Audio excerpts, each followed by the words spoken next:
إن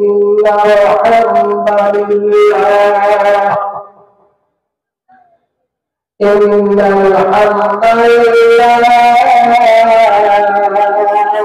نحمده ونستعينه ونستغفره ونؤمن به ونتوكل عليه ونعوذ بالله من شرور أنفسنا ومن سيئات أعمالنا من يهده الله فلا مضل له ومن يضلل فلا هادي له ونشهد أن لا إله إلا الله ونشهد أن محمدا عبده ورسوله أما بعد أعوذ بالله من الشيطان الرجيم بسم الله الرحمن الرحيم وتجاهدون في سبيل الله بأموالكم وأنفسكم ذلكم خير لكم إن كنتم توعدون بسم الله الرحمن الرحيم ولا تقولوا لمن يقتل في سبيل الله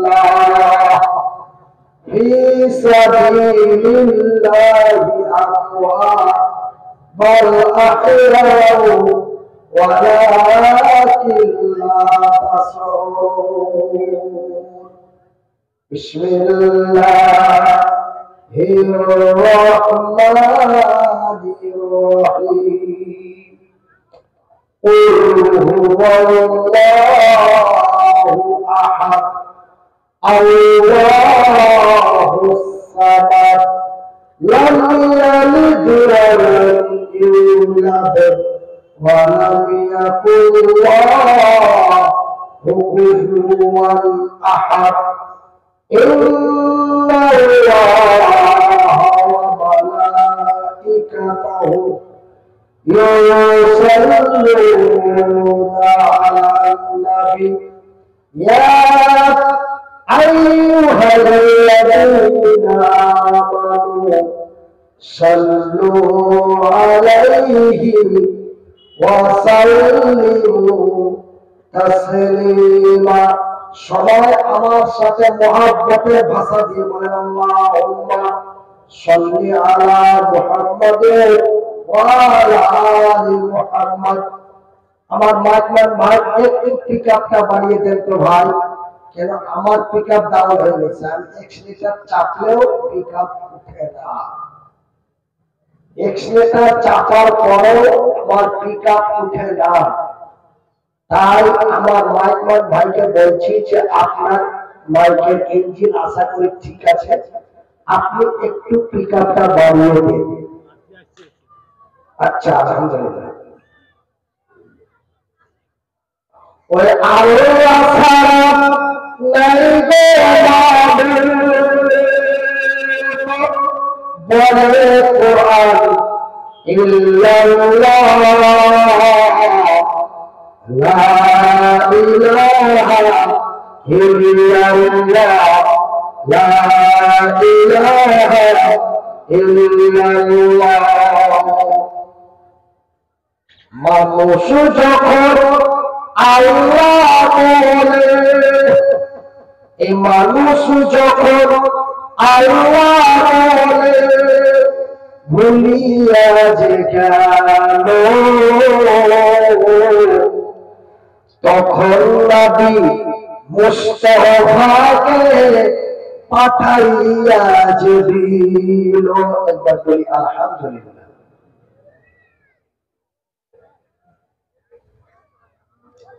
মানুষ যখন আল্লাহ ভুলিয়া যে গেল তখন নবী মুস্তাফাকে পাঠাইয়া যে দিল। সেই নবীজির নামটি ছিল, সেই নবীজির নামটি হলো মুহাম্মদ ইয়া রাসূলুল্লাহ। লা ইলাহা ইল্লাল্লাহ, লা ইলাহা ইল্লাল্লাহ।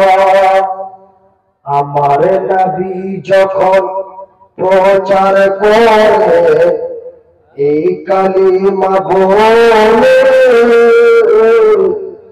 কাফেররা পাথর মারে সঙ্গে দলে দলে।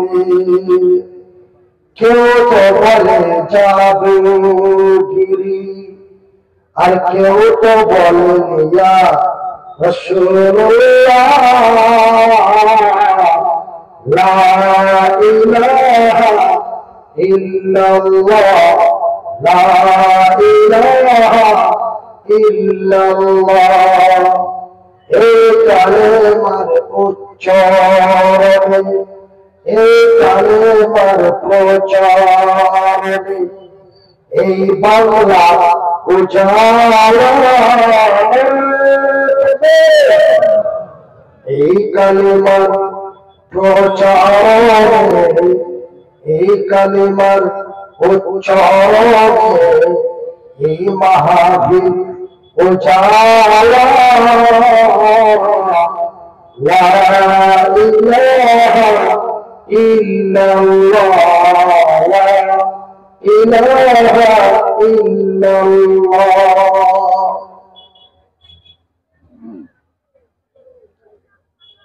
সম্মানিত আজকের সভার সভাপতি মহাশয়,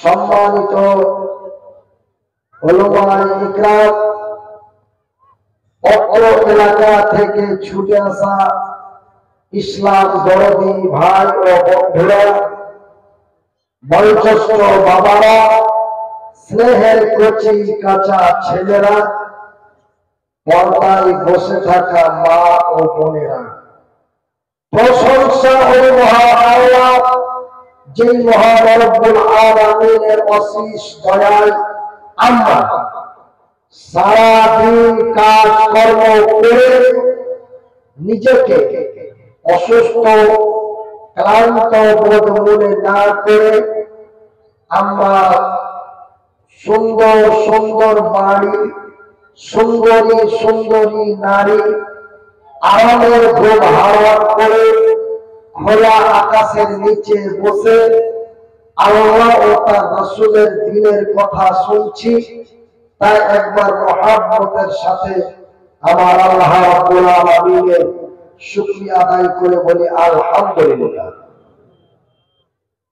তারপরে পরে আমাদের ধর্মের গুরু, ধর্মের নেতা, দো জাহানের নবী, নবী মুহাম্মদুর রাসূলুল্লাহ সাল্লাল্লাহু আলাইহি ওয়াসাল্লাম।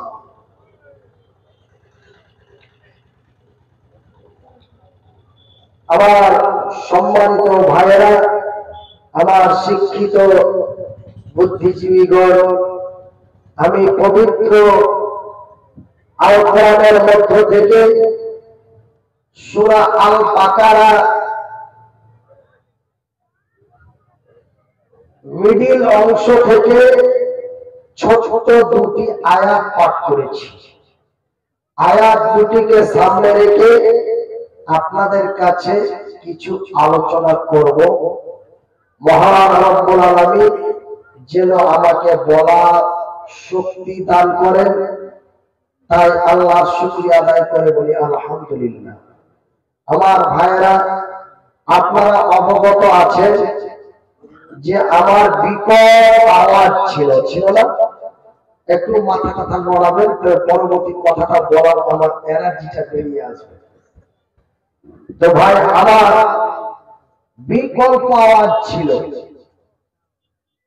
সে আওয়াজটা মহারাজা আমার কাছ থেকে নিয়ে নিয়েছে। কেন নিয়েছে, কিসের জন্য নিয়েছে, কি কারণে নিয়েছে, এটা আল্লাহু আ'লাম বিমুরাদিহি। এই শব্দটির মানে হলো আমার আল্লাহ ভালো জানেন, পৃথিবীর মানুষ তা জানেন না।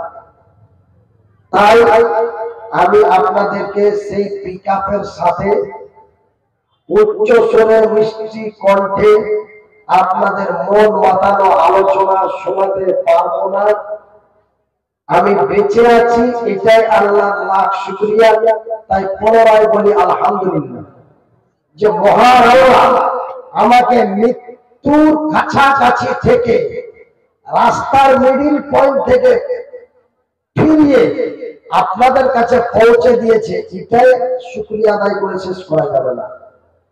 ভাইজান, মহান আল্লাহ আমাকে আপনাদের কাছে ফিরিয়ে দিয়েছে আপনাদের দোয়ায়, আল্লাহর দয়ায় আল্লাহ আমাকে আপনাদের কাছে ফিরিয়ে দিয়েছে। কিন্তু আমার নজল থেকে আপনার ব্রেন পর্যন্ত, হার্টটাকে নজল বললাম, এই হার্ট থেকে ব্রেন পর্যন্ত, লাংস থেকে ব্রেন পর্যন্ত যে ওয়্যার গুলো ছিল তার মধ্যে কয়েকটা ওয়্যার ফেটে গেছে, কানেকশন ঠিকঠাক পাচ্ছে না, আর একটা সাইড মেরে দিয়েছে। বাম সাইডটা আপনার মাথা থেকে নিয়ে পা পর্যন্ত টোটালটাই শেষ। এক পঙ্গু ছিল, দ্বিতীয়তে পুনরায় আল্লাহ তার ডবল পঙ্গু করে দিয়েছে। আল্লাহ ভালো জানেন, এর মধ্যে নিশ্চয় মুসলিহাত আছে, এর মধ্যে কিছু আছে।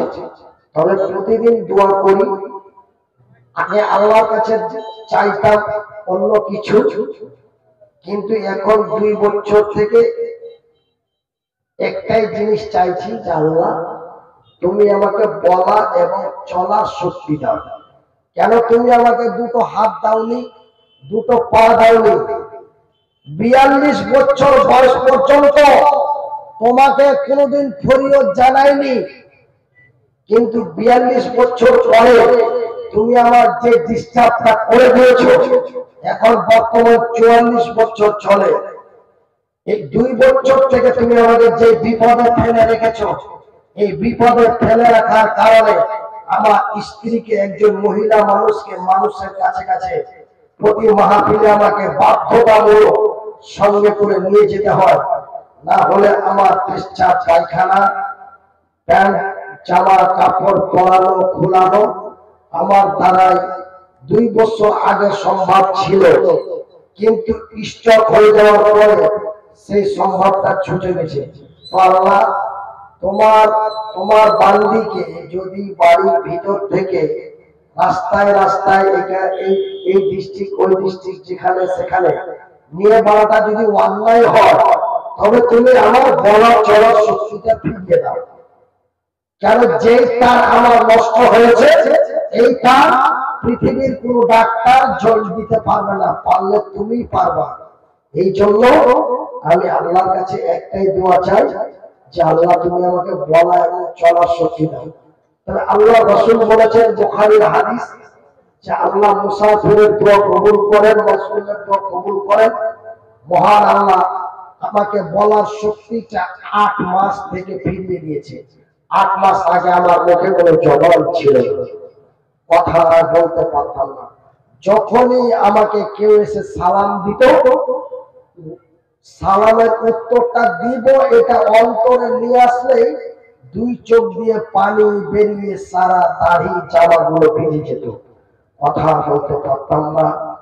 সালাম দিত শুধু এইভাবে, বাস ওয়ালাইকুম সালাম শব্দটি বার করতে পারিনি 1.5 বছর, 8 মাস থেকে আল্লাহ আমার জবানটা খুলেছে। তবে আগের মতো নয়, নরমাল সিস্টেমে আল্লাহ খুলে দিয়েছে। এটাই আল্লাহর লাখ শুকরিয়া। তবুও মনের কথাটা মানুষের কাছে এবং আল্লাহর কাছে প্রকাশ করতে পারছি, বলি আলহামদুলিল্লাহ। তো ভাই, আপনার আগে যে আমি একটু ঘন ঘন আলহামদুলিল্লাহ বা সুবহানাল্লাহ বলতে বলছি, এটি কাবিরা গুনাহ হচ্ছে না সাগীরা গুনাহ হচ্ছে? কোন বড় আলেম থাকে তাকে জিজ্ঞাসা করুন তো। আমরা তো বক্তা, আমরা বক্তা, কিন্তু বড় আলেমের গল্পটা আলাদা, বক্তা শব্দটা আলাদা। বক্তা এই জন্য বলা হয় যে ও লং টাইম ধরে বকতে পারে, তার জন্য তাকে বক্তা বলা হয়। লং টাইম ধরে টান টুন দিয়ে ঘন্টার পর ঘন্টা বকতে পারে, তার জন্য তাকে বক্তা বলা হয়। ইলম ভিতরে থাকাটা আলাদা জিনিস, আর চমক লাগিয়ে বকাটা অন্য জিনিস। সেটা হলো মজা লাগা, আনন্দ পাওয়া। আমি যেমন বলে আনন্দ পাই না, আপনারা শুনে আনন্দ পান না। তো আপনারাকে যে আমি বারবার করে আলহামদুলিল্লাহ বা সুবহানাল্লাহ বা কিছু একটা বলতে বলছি, আর আপনারা বলছেন বা বলতে অলসতা মনে করছেন যে বললে মনে হয় কাবিরা গুনাহ হয়ে যাবে বা হয়তো কোনো পাপ হয়ে যাবে, এরকম মনে করে যে বলছেন না।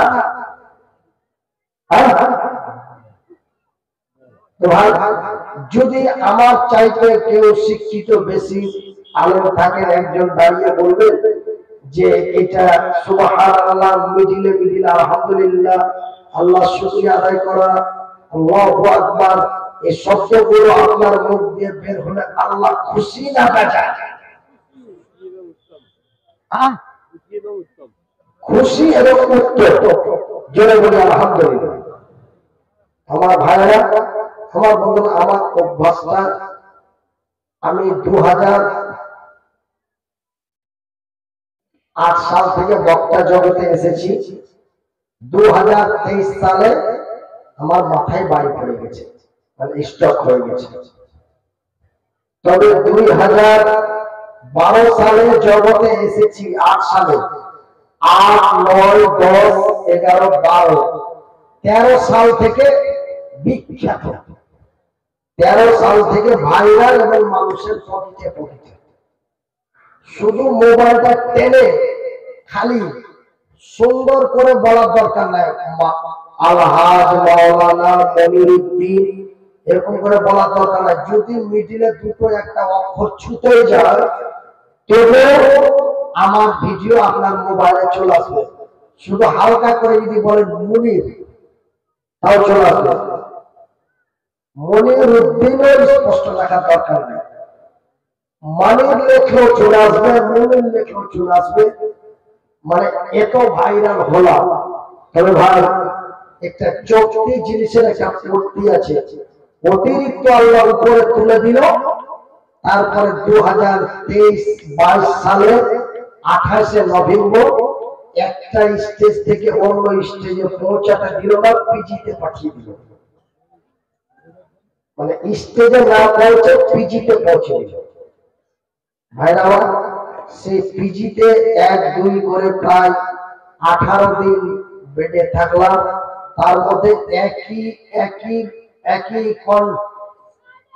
একই টাইমে 14 দিন ঘুমালাম। ঘুম ভাঙানোর কোনো সিস্টেম হলো না। পিজির সব চাইতে যিনি বিজ্ঞ ডাক্তার, অতি ডাক্তারের মধ্যে অতি বিজ্ঞ হয়ে গেলে তাকে আর ডাক্তার বলা যায় না, তাকে সার্জন বলা যায়। সেই কয়েকজন সার্জন আমার ঘুম ভাঙানোর জন্য চেষ্টার পর চেষ্টা চালাতে 93টি ইনজেকশন দিল, 48টি স্যালাইন দিল। তারপরও আমার ঘুম ভাঙল না, জ্ঞান ফিরল না। ডাক্তার বলে দিল যে আমাদের ক্রিয়াকলাপ শেষ, আমরা আর পাচ্ছি না। মনে হয় মনিরুদ্দিন ভাই জীবনের ঘুম মনে হয় চলে গেছে, বা চলে গেছে বা চলে যাবে। এই কথাটাই ভাইরাল হয়ে গেল যে মনিরুদ্দিন ভাই মরে গেছে। ডাক্তারে বললো যে 14 দিন পেরিয়ে যাচ্ছে, ঘুম ভাঙানো যাচ্ছে না, আমাদের ক্রিয়াকলাপ সমস্ত শেষ, আমরা ওরা ঘুম আর ভাঙাতে পারছি না, মনে হয় ওনার ঘুম মনে হয় আর কোনদিন ভাঙবে না, হয়তো জীবনের শেষ ঘুম হতে উনি চলে যেতে পারে।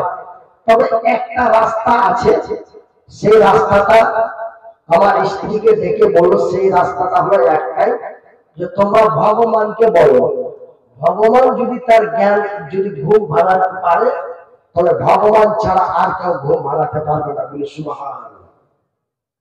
আমার স্ত্রী, আমার এই ছেলের মা চতুর্দিকে ফোন করতে লাগলো, চতুর্দিকে ফোন করতে করতে প্রায় 143টি নাম্বারে ফোন করে শুধু একটাই কথা, উত্তরবঙ্গ, দক্ষিণবঙ্গ, বাংলাদেশ, কুমিল্লা, ঢাকা, মানে মোবাইলে যত নাম্বার ছিল প্রত্যেক নাম্বারে ফোন করে একটাই দাওয়া আর দোয়া, কেন আল্লাহ বান্দার কথা শোনে।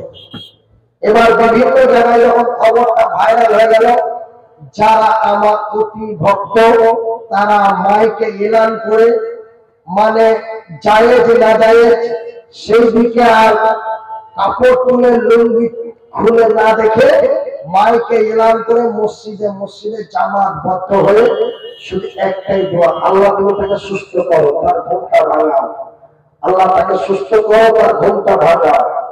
আপনাদের দোয়ায়, আল্লাহর দয়ায় 14 দিন সেই দিন বৈকাল 4টা 36 আবার ঘুমটা ভেঙে গেল।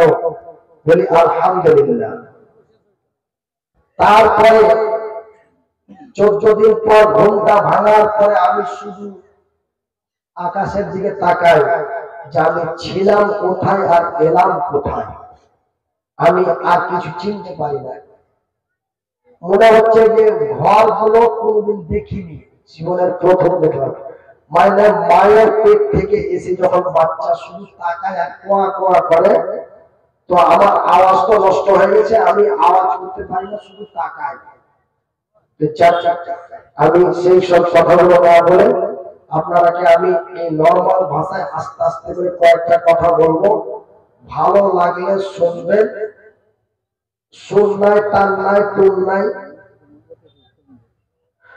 সুর নাই, তার নাই, টুর নাই, ওয়া করে আগে যা করে ভুলছিলাম ও করে ভুলতে পারবো না। আমি আমার মতো আমি নর্মাল ভাষায়, কেন আমি যখন দাওয়াতটা দিয়েছি আমি তখনই বলে দিয়েছি, বক্তব্য ঘন্টা 3 দিয়ে দিতে পারবো এখনো, কিন্তু বক্তব্য আগের মতো হবে না। আপনারা পুরো গ্রামবাসী বসে চূড়ান্ত সিদ্ধান্তের পরে আমাকে ফোন দাওয়াত লিখাবেন। যদি সকলে এক বাক্যে একমতে একত্রিত হয়ে বলে যে কিনা আনেন, তবে দাওয়াত করবেন, না তো নচিত করবেন না। কেন আপনার কাছে যে যেন আমি লাঞ্ছিত না হই, আর আপনারা যেন আমার কাছে যেন অপমানিত না হয়।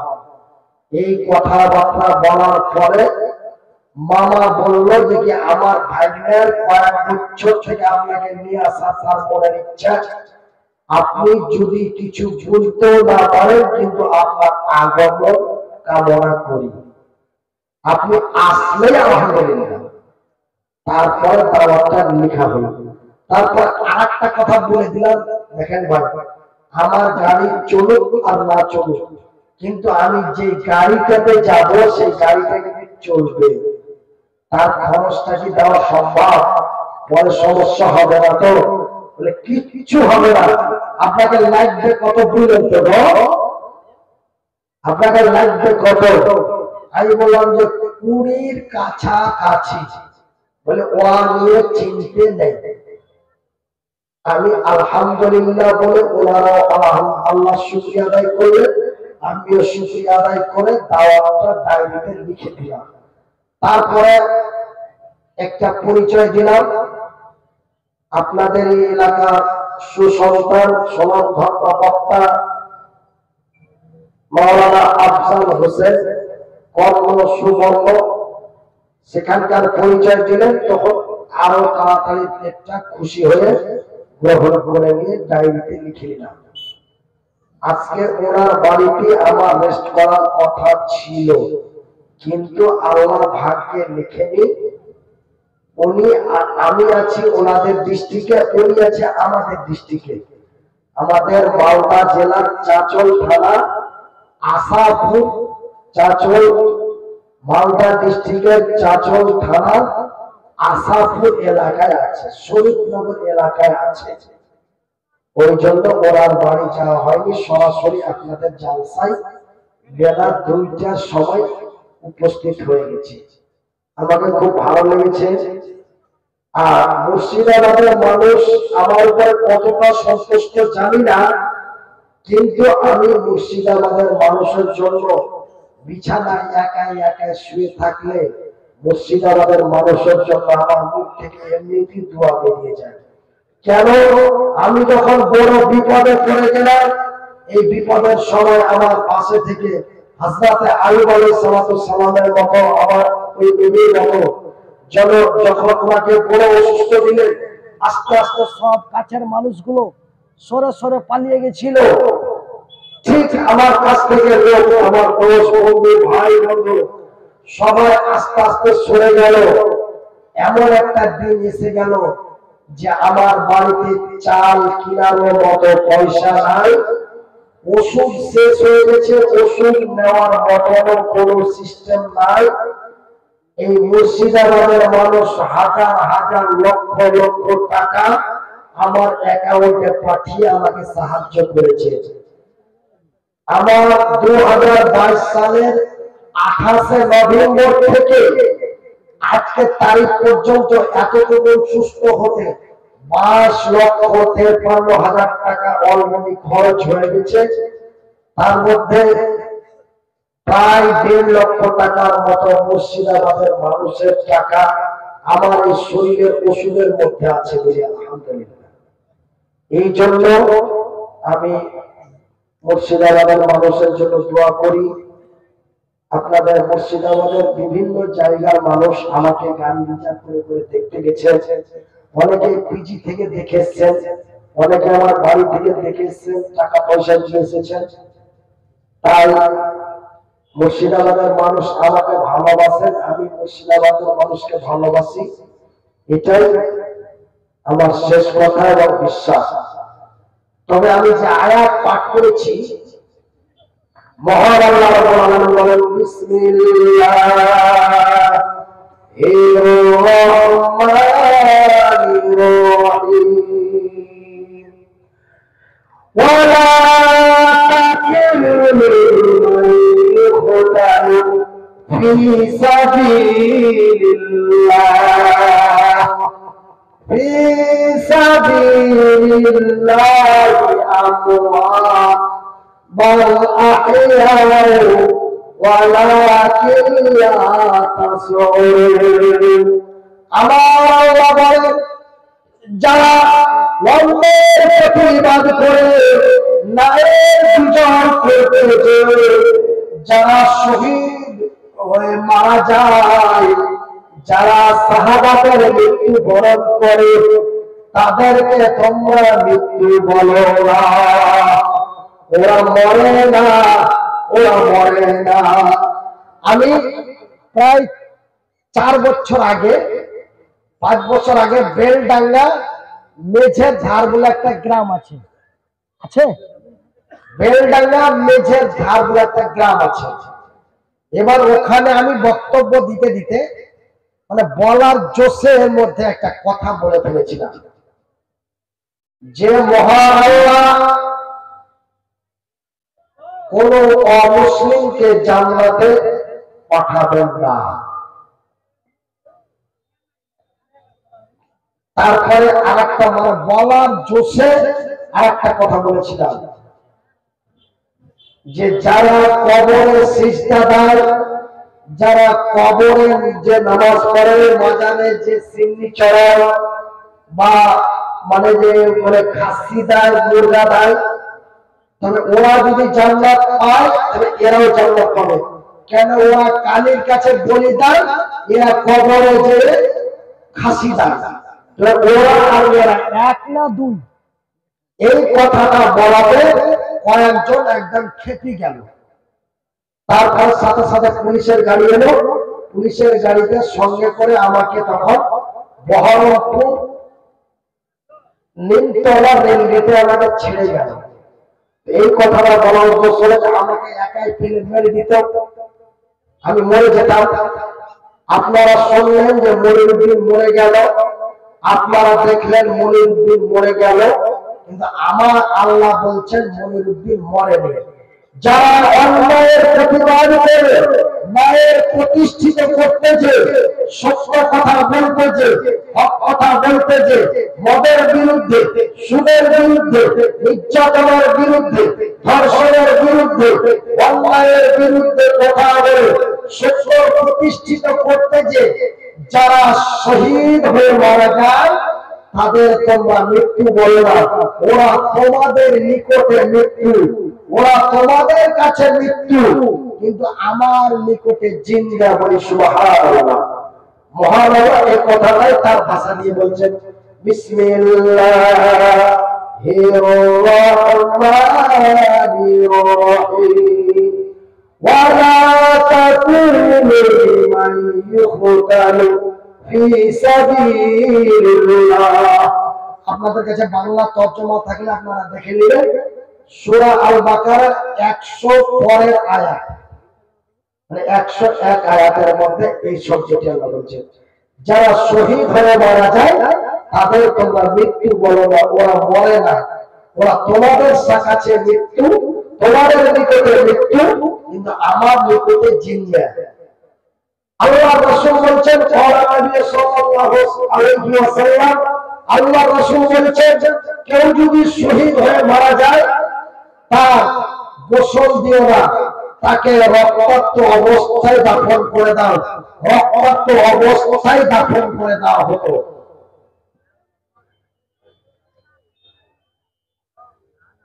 তবে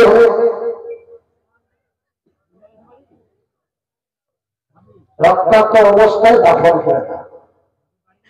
ভাইজান, আমার আব্বা যারা, তবে তারা আজ থেকে 1400 বছর পূর্বে এবং তরুণীরা, যুবক এবং যুবতীরা, তারা অন্যায়ের প্রতিবাদ করে সত্যর বিজয় পৃথিবীর মাটিতে নিয়ে এসেছে। একবার জোরে বলতে, কিন্তু আজকে আমরা ধন সম্পদের লোভে পড়ে, কিসের লোভে পড়ে? ধন সম্পদের লোভে পড়ে। ওদের মধ্যে ছিল দুটা লোভ, আমাদের মধ্যেও আছে দুটো লোভ। তবে ওদের লোভটা ছিল কি? ওদের লোভটা ছিল আলাদা, ওদের ভালোবাসা ছিল, আমাদেরও ভালোবাসা আছে। কেন আপনি আপনার মাকে ভালোবাসেন না? একটু কথা বলুন। আপনি আপনার মাকে ভালোবাসেন না? আপনি আপনার দিদিকে ভালোবাসেন না? আপনার বোনকে ভালোবাসেন না? বলে কি গাইছে গো? আমরা ভালোবাসা মানে কি জানেন গুরু সাহেব? ভালোবাসা মানে কি জানেন? একটা তরুণ, একটা তরুণী, একটা যুবক, একটা যুবতী রং নাম্বারে পরিচয় হলো, রাতের পর রাত কথা বললো, দিনের পর দিন কথা বললো, বহরমপুর পার্কে যে দেখা করলো, বহরমপুর কাঁধি হোটেলে যে রাত কাটালো, দিন কাটালো, এর নাম ভালোবাসা নাকি? একটু করে, এর নাম ভালোবাসা নাকি? আমার একজন বড় ভাই একটু আমার সাথে, এর নাম ভালোবাসা নয়, এর নাম আমাদের পশ্চিমবঙ্গের মালদা ডিস্ট্রিক্টের হরিশ্চন্দ্রপুর থানার ভাষায় বলে লাইন মারা। এর নাম ভালোবাসা নয়। ভালোবাসি আমার মাকে, ভালোবাসি আমার বাপকে, ভালোবাসি আমার বিবিকে, ভালোবাসি আমার আল্লাহকে। তো ভাইজান, এর নাম ভালোবাসা। তবে তারাও ছিল অতি ভালোবাসায়, তাদের মধ্যে ছিল অতি ভালোবাসায় ভরপুর। ভাইজান, তবে তাদের ভালোবাসাটা কি ছিল? তাদের ভালোবাসাটা ছিল নবী। তাদের ভালোবাসাটা কি ছিল? নবীর ভালোবাসা ছিল। আর তাদের লোভটা কি ছিল? কি ছিল? টাকা পয়সা, ধন দৌলত, বিল্ডিং বাড়ি, বিঘা বিঘা সম্পত্তি না, তাদের লোভটা ছিল জান্নাত। তাদের লোভটা কি ছিল? জান্নাত। তারা জান্নাতের লোভে পড়ে, জান্নাতের লোভে পড়ে নবীর ভালোবাসায় পড়ে, তাদের ভালোবাসাটা ছিল নবীর।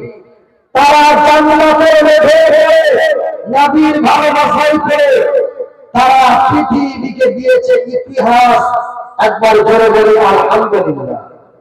আজকে বড় দুঃখ লাগে, আমরা ধন সম্পদের লোভে পড়ে, সুন্দরী নারীর প্রেমে পড়ে আমরা জাতিকে দিয়েছি কলঙ্ক। কথাটা কি বেশি বলে দিলাম? কথাটা যদি বেশি বলে দিই, তবে আমার সভাপতি সাহেবকে আমি অনুরোধ করবো, আপনাদের অনুরোধ করবো যে আমার মাইকটা টেনে নিয়ে আমার বক্তব্য বন্ধ করে দিই। আমি যদি যুক্তি একটা যদি অযৌক্তিক কথা বলি এবং কোরআন হাদিসের বাইরে কথা বলি, আপনারা তাহলে খোলা পারমিশন দিলাম, কোনো দুঃখ করবো না, আমার মাইকটা সরিয়ে নিয়ে আমার বক্তব্য বন্ধ করে দেবে। এটা আপনাদের কাছে আমার অনুরোধ রইল। তবে তারা ধন সম্পদের লোভে পড়ে, তারা জান্নাতের লোভে পড়ে, নবীর ভালোবাসায় পড়ে তারা বিশ্বকে দিয়েছে ইতিহাস। একবার জোরে বলুন, আমরা ধন সম্পদের লোভে পড়ে, সুন্দরী নারীর প্রেমে পড়ে আমরা জাতিকে দিয়েছি কলঙ্ক। আজকে ফেসবুকে ঢোকেন, ফেসবুকে ঢোকেন, অনলাইনটা নেটটা অন করে, ডাটাটা অন করে আপনি ফেসবুকে ঢোকেন। হাইরে ফেসবুক, আমরা ডাটা বিটি মায়ের ছেলে সব ফেসবুকে তুলে দিয়েছি। দিলি দিয়ে ছেড়ে দিয়েছি। এই আপনার এই বেলডাঙ্গা রেজিনগরের সাইডে কয়েকটা যুবতী যুবতী মহিলা এবং যুবতী যুবতী মেয়ে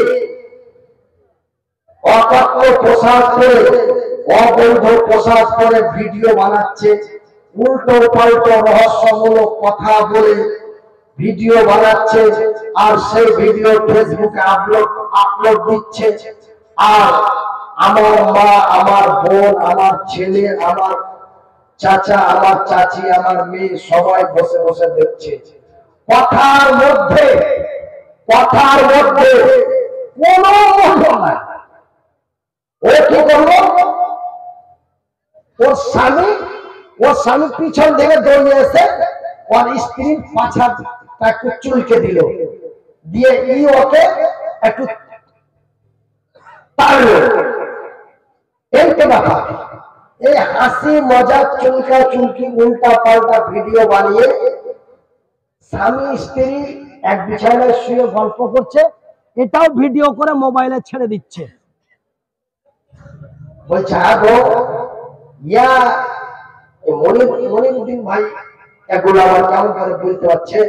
আরে ভাই, হাত দুটো নাই, পা দুটো নাই, কিন্তু আমার আল্লাহ আমাকে চোখ দুটি দিয়েছে। জোরে বলি আলহামদুলিল্লাহ। আল্লাহর দেওয়া চোখ দুটি দিয়ে আমি দেখি। ভাইজান, আমি এই উল্টা পাল্টা ভিডিও, আমাদের এই মুসলমান মেয়েরা উল্টা পাল্টা ভিডিও করার কারণে আমি ফেসবুকটা বন্ধ করে দেওয়ার সিদ্ধান্ত নিয়েছি বা বন্ধ করে দিব। তবে আমার একটা নিজস্ব ইউটিউব চ্যানেল আছে, আমি সেই ইউটিউব চ্যানেলটাই আবার থাকবে। তো ভাইজান, আপনি লজ্জা করুন, আপনার স্ত্রীর সাথে আপনি ঘরের ভিতরে রহস্য করছেন, মজা করছেন, আনন্দের কথা বলছেন, সেই ভিডিও বানিয়ে আপনি অনলাইনে দিয়ে দিচ্ছেন। আপনি কি মরবেন না? আপনার কি মরণ হবে না? তবে এগুলো কেন করছেন? আমাকে হাসানোর জন্য, আমার মাকে হাসানোর জন্য না, কিসের জন্য? দেখেন,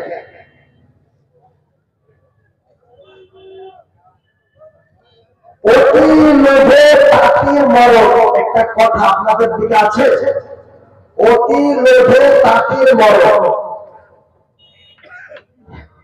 ওই ফেসবুক বাবা কিছু টাকা দিচ্ছে, কিছু টাকা, মানে যে যত ভ্যারাইটিজ করে ভিডিও বানাতে পারবে, যার যত ভিডিও ফলোয়ার দেবে, ওকে অত টাকা কোম্পানি বেশি দিবে। ওই টাকার লোভে করে শুধু পুরো কাপড়টা খুলতে বাকি আছে, ন্যাংটো হতে শুধু বাকি আছে, এছাড়া ন্যাংটোর কাছাকাছি করে ভিডিও বানাচ্ছে। আপনাদের মুর্শিদাবাদের কয়েকটা মেয়ে টেকনিক চ্যানেলে ভিডিও ছাড়ছে, আমি নামগুলো বলছি না, বলবো না, আপনারাও দেখছেন, আমিও দেখেছি এবং আমি জানি। বিশেষ করে একটা ছেলের নাম বলবো, শফিকুল ইসলাম, ওই বেলডাঙ্গা রেজিনগরের দিকে বাড়ি। শফিকুল ইসলাম, শফিকুলদের সাথে অনেক যুবতী মেয়ে, আমার মেয়ের মতো মেয়ে, আমার বেটির মতো বেটি,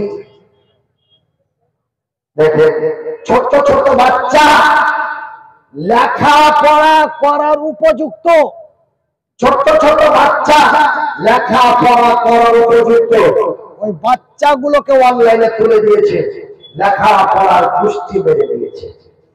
লেখাপড়ার কি দাম, শিক্ষার কি মূল্য, শিক্ষা কাকে বলে বন্ধু, একবার মনিরুদ্দিনকে জিজ্ঞাসা করো। অর্ধেকটা মরে গেছে, তবুও মানুষ ছাড়ছে না।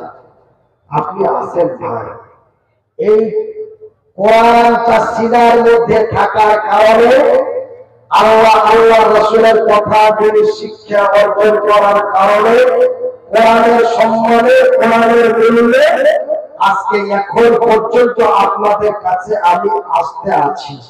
আল্লাহ কতদিন নিয়ে আসবে জানি না।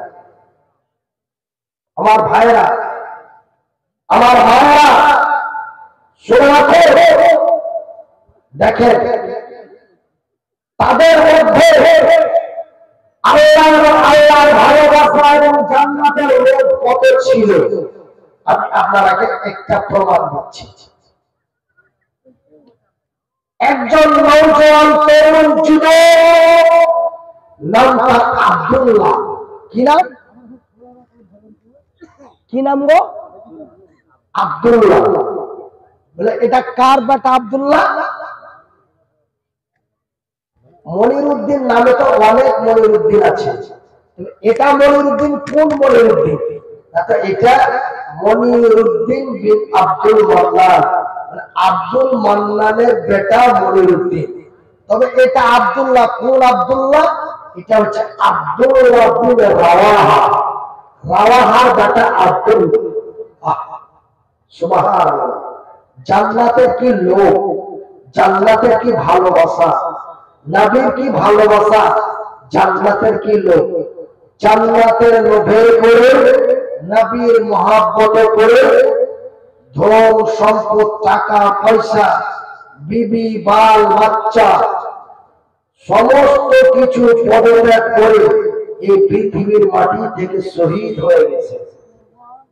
শুনে রাখুন, সে পৃথিবীকে, দুনিয়া থেকে ইতিহাস দিয়ে গেছে, একটু শুনে নেন। আব্দুল্লাহ বিন রাওয়াহা নতুন বিয়ে করে বর নিয়ে বাড়ি এসেছে, নতুন বিয়ে করে বর নিয়ে বাড়ি এসেছে। সন্ধ্যা হলে হবে তার সোহাগরাত। কথাটা খেয়াল করে শুনে, যারা বুঝতে পেরেছে তারা নড়াচড়া করছিল, নড়াচড়া বন্ধ করে দিয়েছে। ঘটনাটা কত মারাত্মক ঘটনা, তাদের ভিতরে জান্নাতের কি লোভ ছিল। আব্দুল্লাহ বিন রাওয়াহা নতুন বিয়ে করে বউ নিয়ে বাড়ি এসেছে, সন্ধ্যা হলেই হবে তার সোহাগরাত।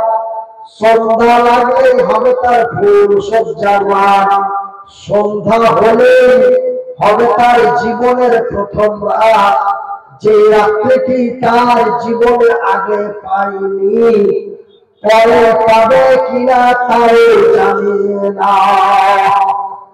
নতুন বিয়ে করে বাড়ি নিয়ে এসেছে, বাড়ি নিয়ে আসার কিছুক্ষণ পরে পরে আল্লাহর নবী, দয়ার নবী, বিশ্বের নবী আব্দুল্লাহর বাড়িতে এসে উপস্থিত হয়েছে। আব্দুল্লাহর বাড়িতে এসে উপস্থিত হয়ে আওয়াজ দিয়ে বলে, আব্দুল্লাহ, আব্দুল্লাহ বাড়িতে আছো?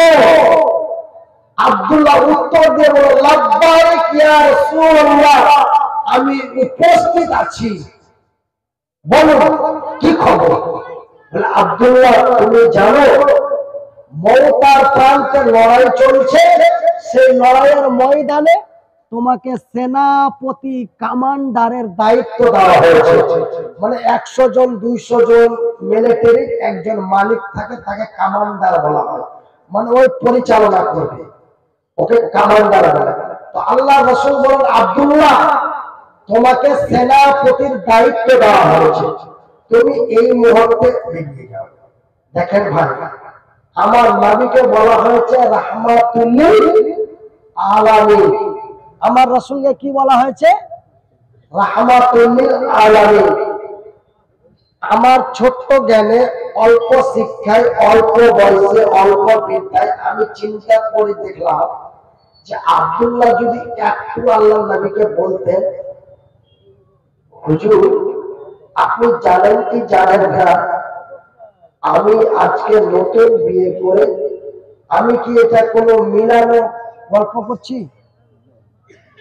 আমি এখন যে কথাটা বলছি, এখন বর্তমান যে কথাটি আমি বলছি, এটা এই কথা কোথায় আছে? নবীর হাদিসে আছে। এটা কোনো বানানো কিসসা নয়, রাস্তায় চলতে চলতে কোনো দেখার ঘটনা নয়।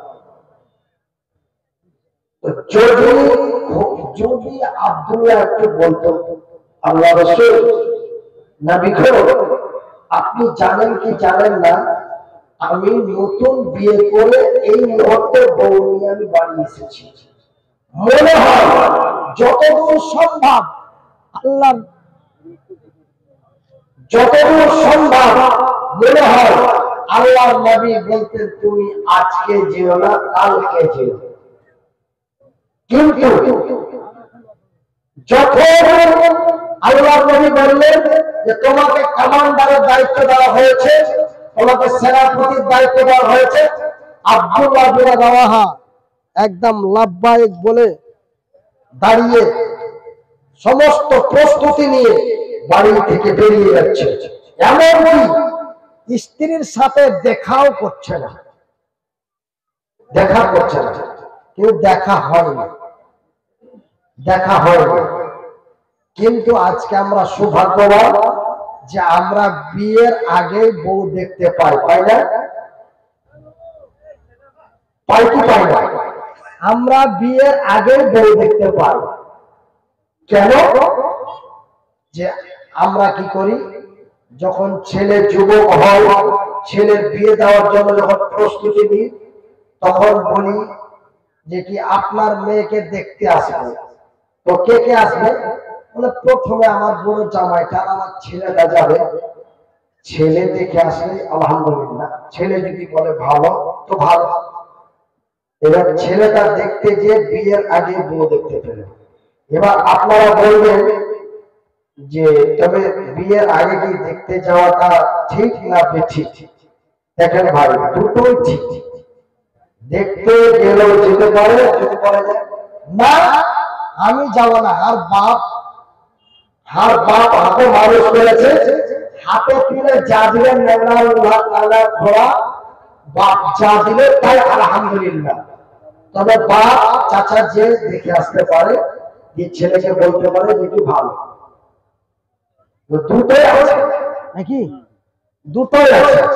ছেলেও আগে যে দেখে আসতে পারে, ছেলের গার্জেনও যে দেখে আসতে পারে। কিন্তু তখন আজ থেকে 1400 বছর পূর্বে, 200 বছর পূর্বে, 150 বছর পূর্বে, তখন 50 বছর পূর্বে মানুষের নিয়ম ছিল একটু আলাদা, লজ্জা করত খুব। কেন?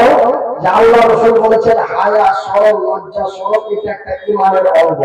তো আগে মানুষের খুব লজ্জা ছিল। বিয়ের আগে বউ দেখতে যাবো, বলে আব্দুল্লাহ বউ দেখে এসো, তোমার বিয়ে দিয়ে। বলে আব্বা যাব না। তুমি যাও, বউ বাবাকে বউ বাবাকে নিয়ে যাও, তোমাদের যেটা ভালো সেটা আমারও ভালো, এই বলে তখন যেত না। এই জন্য আব্দুল্লাহ তার বিবিকে দেখে না, আর তার আব্দুল্লাহর বিবি আব্দুল্লাহকে দেখে না। সন্ধ্যা হলে, রাত লাগলে দেখা হতো, রাত্রি হলে তার দেখা হতো, কিন্তু দেখা হয় না। ওই মুহূর্তে আল্লাহ নবীর কথা শুনে আব্দুল্লাহ বিন রাওয়াহা বাড়ি থেকে ঢাল টাঙ্গল সরঞ্জাম, খাবার টাবার, কাপড় চোপড় নিয়ে বাড়ি থেকে বেরিয়ে যাচ্ছে। স্ত্রীর সাথে দেখাটা পর্যন্ত করছে না। এবার যখন আব্দুল্লাহ বেরিয়ে চলে যাচ্ছে, তখন বিবি তার ডাক দিয়ে বলছে, ও ভাবিজা, ও বিবি, ও আমার স্বামী যা, রে আব্দুল্লাহ বিদায় করে শেষের বেলায় একটু কি দেখা করা যাবে না? আমি তো তোমাকে দেখিনি, সন্ধ্যা না লাগলে, রাত না লাগলে তোমার সঙ্গে দেখা হতো না, কিন্তু তার আগে তুমি সন্ধ্যা লাগার আগে চলে যাচ্ছ ময়দানে। আমি তোমাকে বাধা দিব না, কিন্তু একটু দেখা করে যাও, তোমার চেহারাটা একটু দেখতে চাই। আব্দুল্লাহ উত্তর দিয়ে বলছে, আব্দুল্লাহ উত্তর দিয়ে বলে, বিবি আমি তোমার সাথে দেখা করতে পারি না। কেন গো স্বামীজা? বলে বিবি তোমার সাথে দেখা করতে গেলে যদি তোমার সুন্দরী রমণী চেহারা খাড়া দেখে, তোমার মুচকি হাসি দেখে যদি আমি তোমার প্রেমে পড়ে যাই, যদি আমি তোমার ভালোবাসায় পড়ে যাই, আর তোমাকে ছেড়ে যদি না যেতে পারি, তবে আমার নবী, দয়ার নবী আমার জন্য অপেক্ষা করবে, আর আমাকে দেখতে না পেয়ে আমার নবী না জানি কতই দুঃখ কষ্ট পাবে। না রে বিবি না, আমি তোমার সাথে দেখা করতে পারি না। বিবি তার উত্তরের জবাব দিয়ে বলে, বিবি তার উত্তরের জবাব দিয়ে বলছে, কি বলছে? ও স্বামী যা, রে আব্দুল্লাহ, আল্লাহর কসম করে বলি, সৃষ্টিকর্তার কসম করে বলি, বিশ্বাস করো আমি তোমাকে কোনো প্রেম নিবেদন করব না, আমি তোমাকে কোনো ভালোবাসা দিব না, আমি তোমার দিকে কোনো মহব্বতের চোখে দেখব না, আমি তোমাকে কোনো রুচি হাসি দিব না। আব্দুল্লাহ আমি একটু তোমার চেহারা খারাপ দেখতে চাই। দেখে হে মা, লজ্জা করো। আব্দুল্লাহর বিবির কত জান্নাতের লোক। আজকে যদি আমার আপনার স্ত্রী হয়, মাত্র কয়েক বছরের জন্য সৌদি আরব যাচ্ছে বা দুবাই কুয়েত যাচ্ছে, তো ভাতা রেখে নাম ধরে নিচ্ছে। আপনাদের দিকে ঘটনা ঘটছে? একটু কথা করেন, ঘটছে গো। সামান্য 2-4 বছরের জন্য আমার আপনার মেয়ে বা বউ সহ্য করতে পারে না, কিন্তু আব্দুল্লাহর বিবি সোহাগ রাত্রে তার স্বামীকে জীবনের মতো বিদায় দিয়ে দিচ্ছে। কতদিনের মতো? দেখেন আমি বলছি কতদিন পর্যন্ত বিদায় দিচ্ছে। আমার স্ত্রী আমাকে বিদায় দেয় 4 দিনের মতো, আমার স্ত্রী আমাকে বিদায় দেয় 1 মাসের মতো, আমার স্ত্রী আমাকে বিদায় দেয় 1 বছরের মতো, যে সামনের বছরের জানুয়ারি মাসের 17 তারিখে চলে আসবে। এতদিনের জন্য আমার স্ত্রী আমাকে বিদায় দেয়। কিন্তু আব্দুল্লাহর বিবি আব্দুল্লাহকে কতদিনের জন্য বিদায় দিচ্ছে? তার বিবি বলছে, আব্দুল্লাহ রে, আমি তোমাকে কোনো ভালোবাসা দিব না, আমি তোমাকে কোনো প্রেম নিবেদন করব না, আমি তোমাকে কোনো ভালোবাসা দেব না, আমি তোমাকে কোনো প্রেম নিবেদন করব না, আমি শুধু তোমার চেহারাটা দেখতে চাই। কেন না কাল কিয়ামতের দিন, কিয়ামত মানে কিয়ামত পর্যন্ত তাকে বিদায় দিচ্ছে। কতদিন পর্যন্ত? কাল কিয়ামতের দিন হাসরের ময়দানে তোমার চেহারাটা দেখে যেন আমি চিনতে পারি এটা আমার সোহাগ রাতের স্বামী আমার আব্দুল্লাহ। জোরে বলি সুবহানাল্লাহ। তবে আব্দুল্লাহ স্ত্রী জান্নাতের লোভে পড়ে, নবীর ভালোবাসায় পড়ে আব্দুল্লাহ এবং আব্দুল্লাহর স্ত্রী, আব্দুল্লাহ এবং আব্দুল্লাহর বিবি তাকে জীবনের মতো বিদায় দিয়ে দিল।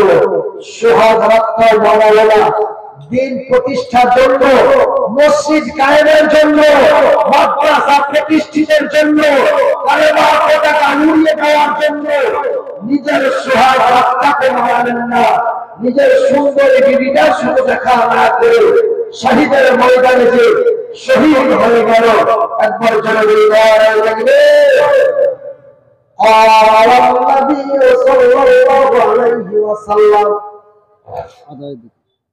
নবী করিম সাল্লাল্লাহু আলাইহি ওয়াসাল্লাম বলেন, যারা অন্যায়ের প্রতিবাদ করতে, যারা মসজিদ বাঁচাতে যে, যারা মসজিদ নির্মাণ করতে, যারা মদের বিরুদ্ধে, সুদের বিরুদ্ধে কথা বলতে যে, যারা শহীদ হয়ে মারা যায়, যারা সাহাবাতের মৃত্যুবরণ করে, ওরা বিনা হিসাবে আমার আল্লাহর জান্নাত।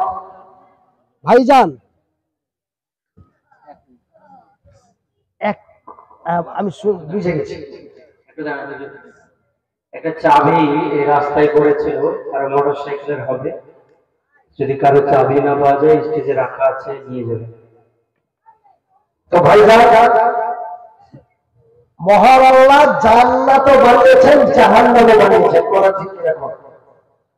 তো কাল কিয়ামতের দিন হাসরের ময়দানে পূর্ণ হিসাব কিতাব হওয়ার পরে আমার আল্লাহ জান্নাতীদের জান্নাতে প্রবেশ করাবে এবং জাহান্নামীদেরকে জাহান্নামে পাঠাবে। তবে কোন 2 ব্যক্তির কোনো হিসাব কিতাব হবে না, 2 শ্রেণীর লোকের কোনো হিসাব হবে না, বিনা হিসাবে জান্নাত, আর 1 শ্রেণীর লোকের হিসাব হবে না, বিনা হিসাবে জাহান্নাম।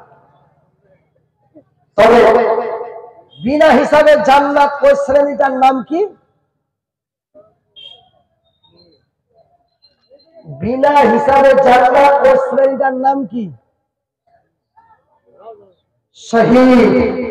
আর বিনা হিসাবে জাহান্নাম ওই শ্রেণীটার নাম কি? কি আমি বলবো? আপনাকে তো বলার জন্য নিয়ে এসেছি, খরচা করে এত অসুখ অবস্থা।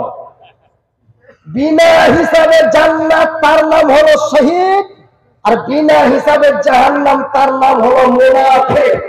কি মুনাফিক? ওয়াদা করে ওয়াদা রাখলো, মুখে বলে একরকম, কাজে করে অন্যরকম, বলে একটা করে আরেকটা। সকাল বেলায় আব্দুল্লাহ লোক, সন্ধ্যা বেলায় আব্দুর রহিমের লোক। সকাল বেলায় মুসলমানের পক্ষে, সন্ধ্যা বেলায় অমুসলিমের পক্ষে। একে পেলে তখন ওর মতো চললো, ওকে পেলে তখন ওর মতো চললো। ওয়াদা করলো একটা, ওয়াদা করে খেয়ানত, আমানতকে খেয়ানত করে, ওয়াদা করে ওয়াদা ভঙ্গ করে। জানেন আমাদের ভারতের একজন বিশ্ব গায়ক, নাম্বার ওয়ান গায়ক, নাম তার মোহাম্মদ রফি। মোহাম্মদ রফিকের কণ্ঠে আপনারা অনেক গান শুনেছেন। ও একটা গান বানিয়েছে। কি গান?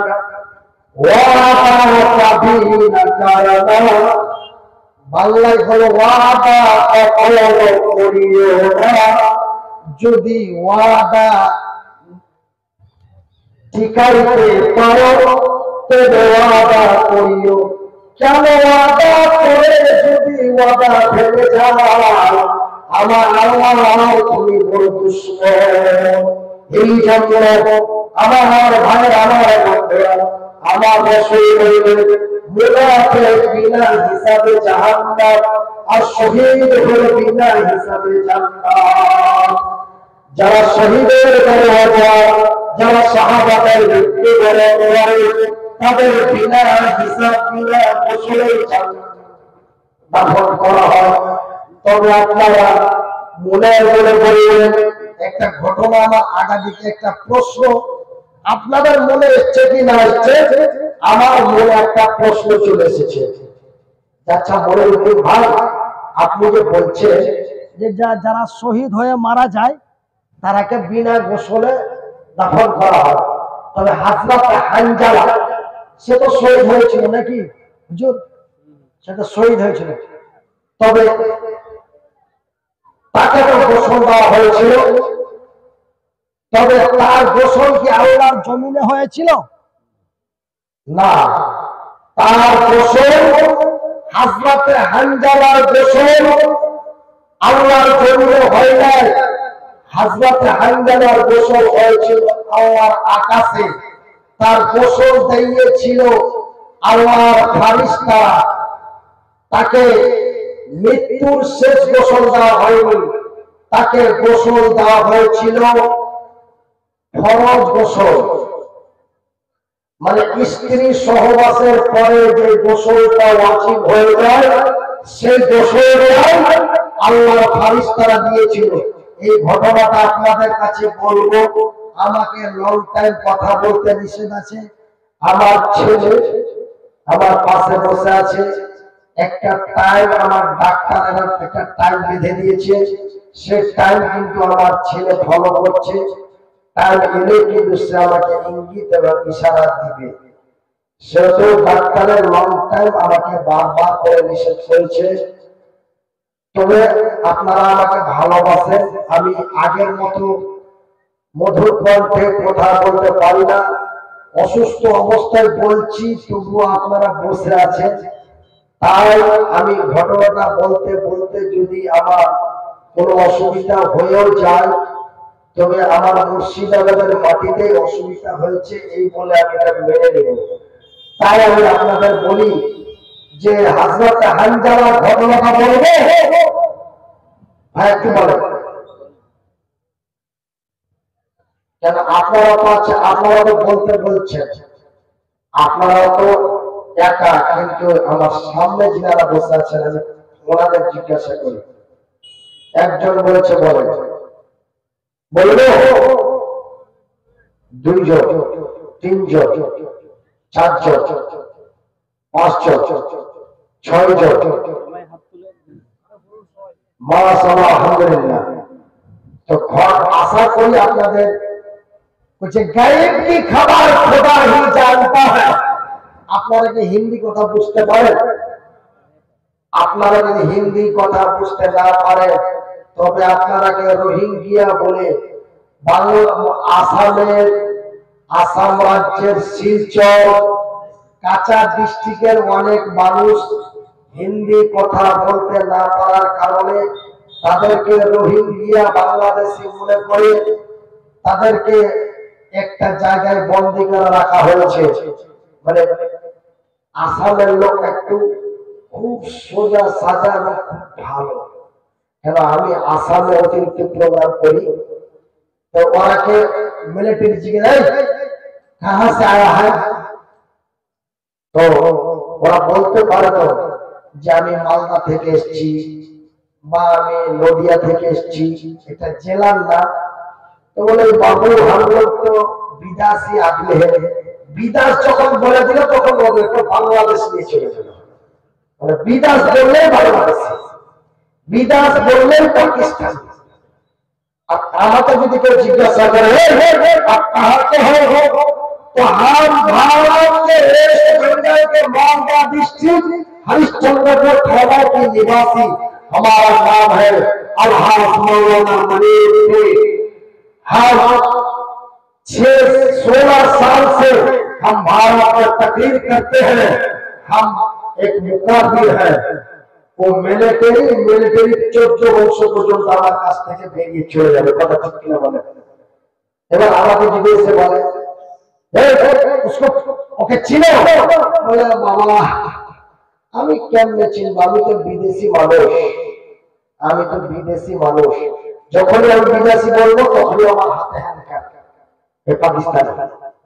তো ভাইজান কিছু কথার মধ্যে কিছু ভুল হয়ে যায়, আর সেই ভুলের কারণে ভুলের সাজা আমাদের পেতে হয়। तो भाईजान हम लोग इंडियन है, और इंडियार मातृभाषा हलो हिंदी।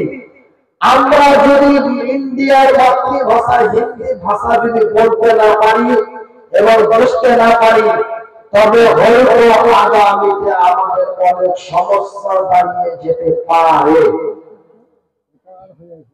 তো ভাইজান আমার আব্বা জানেরা, আমি সেই ঘটনা যে হযরতে হানজালাকে কেন গোসল দেওয়া হয়েছিল, আল্লাহর ফেরেশতারা কেন গোসল দিয়েছিলেন, এবং আল্লাহর নবী কেন সাহাবীদেরকে হযরতে হানজালাকে গোসল দিতে বলেছিলেন।